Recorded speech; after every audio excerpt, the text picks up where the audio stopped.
Jahazi TV.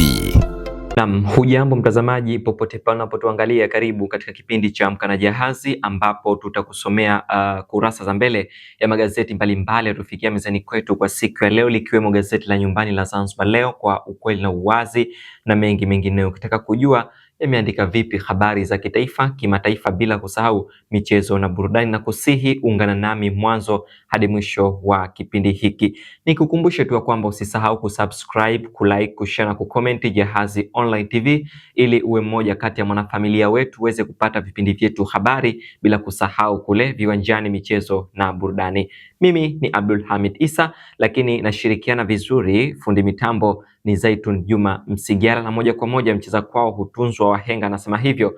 Naanza na gazeti la Zanzibar Leo, Kwa Ukweli na Uwazi. Ukurasa wake wa mbele limepambwa na habari mbalimbali. Habari kuu kwa siku ya leo, Dr. Mwinyi akipongeza chama cha mawakili, ni habari hiyo ipo katika ukurasa wa kwanza, lakini nasomeka kwa undani zaidi katika ukurasa wa ndani gazeti hili la Nyumbani la Zanzibar Leo, Kwa Ukweli na Uwazi. Lakini Zanzibar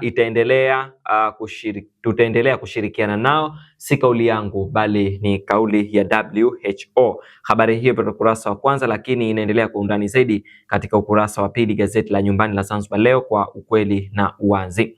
Lakini pia kuna habari nasema kiongozi mbio za mwenge aridhishwa na miradi mkoa wa Mjini Magharibi. Kama tunavyojua sasa, mwenge umetua hapa visiwani Zanzibar, ambapo ulianzia kule kisiwani Pemba, na rais wa Zanzibar na mwenyekiti wa Baraza la Mapinduzi Mheshimiwa Dr. Hussein Ali Mwinyi alikuwa mgeni rasmi katika ufunguzi wa mbio za mwenge, na sasa upo kisiwani Unguja, ambapo umetembea katika wilaya ya Mjini, lakini pia unatarajiwa kutembea katika wilaya ya Kati, bila kusahau wilaya Kusini pamoja na wilaya ya Kaskazini Unguja. Mabalozi, itafuteni fursa ya kiuchumi Tanzania, si kauli yangu bali ni kauli ya makamu wa pili wa rais wa Zanzibar Mheshimiwa Hemedi Suleiman Abdullah.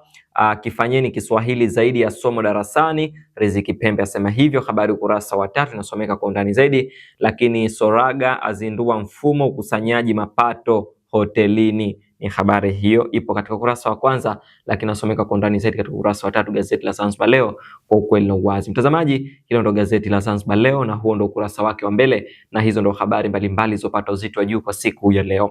Moja kwa moja nikamata gazeti la Habari Leo, gwiji la habari Tanzania. Ukurasa wake wa mbele laandika bilioni 280 kudhamini uwekezaji wa vijana, lakini Mwigulu asema fedha zipo BOT, hakuna ukurasa wa pili. Lakini JKCI yaanza mchakato kupandikiza moyo, habari ukurasa wa 7. Akwilapo aita uwekezaji sekta ya makazi, habari ukurasa wa 7. Lakini halmashauri zaagizwa kutenga bajeti kulipa walimu, lakini kongane ya viwanda 150 kujengwa Bagamoyo, vitatumia umeme wa jua, vitazalisha ajira zaidi ya 5,000. Ni habari hiyo katika ukurasa wa kwanza, lakini inasomeka kwa undani zaidi katika gazeti hili la Habari Leo, gwiji la habari Tanzania. Redio za kijamii muhimu kulinda amani na umoja, habari ukurasa wa 4.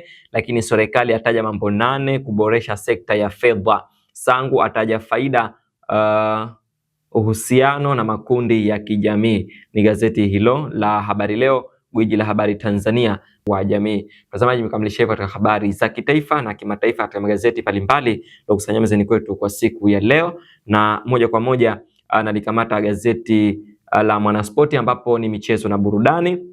Simba yarudi kwa Nwabali, ni habari hiyo ipo katika ukurasa wa kwanza. Lakini TRA United yaibua mambo soa bye bye, ni habari hizo za michezo na burudani. Lakini siku 16 za Yanga mpya, lakini Karek Fresh tu wanasema hivi, ikiwa EPL huko leo Ijumaa ni West Ham pamoja na Wolves saa 4 usiku katika viwanja vya London Stadium. Alikiba na Diamond vijembe ni kawaida. Haya ni habari hizo za michezo na burudani katika wasanii hao wa Tanzania. Nalikamata Nipashe michezo na burudani, andika Simba Sport Club mambo magumu, lakini ya banwa mbavu na TRA United ugenini sasa yaachwa kwa pointi 5. Petro afunguka siri ya Pamba Jiji FC. Habari hizo katika gazeti hili la Nipashe Mwanga wa Jamii. Lakini Habari Leo tuangalie michezo na burudani. Simba na Azam azashikwa bega, lakini hatua ya 16 bora shirikisho kuanza leo. Serengeti Girls yaanza safari kombe la dunia, lakini Petro akoshwa ushindi wa ugenini. Ni gazeti hilo la Habari Leo michezo na burudani. Gazeti la Nyumbani la Zanzibar Leo michezo na burudani laandika Gamondi aanza kushika timu ya AFCON, lakini Simba ya mtaja Soa, TRA United ya ikomalia Simba. Ni habari hizo, lakini Petro aridhishwa na viwango vya Yanga. Habari ukurasa wa 23 michezo na burudani, ikiwa leo ni Ijumaa Aprili 10, 2026. Na nimekamilisha hivyo katika habari za kitaifa, kimataifa, bila kusahau michezo na burudani. Kwa niaba ya crew nzima iliyokamilisha kukuletea kipindi hiki cha Amka na Jahazi, mimi ni Abdul Hamid Isa, tunashirikiana vyema na fundi mitambo Zaituni Juma Msigala. Kwa pamoja tunakutakia utazamaji mzuri wa vipindi vyetu mbalimbali vinavyoendelea kutoka hapa Jahazi TV. Tunasema safiri na Jahazi TV.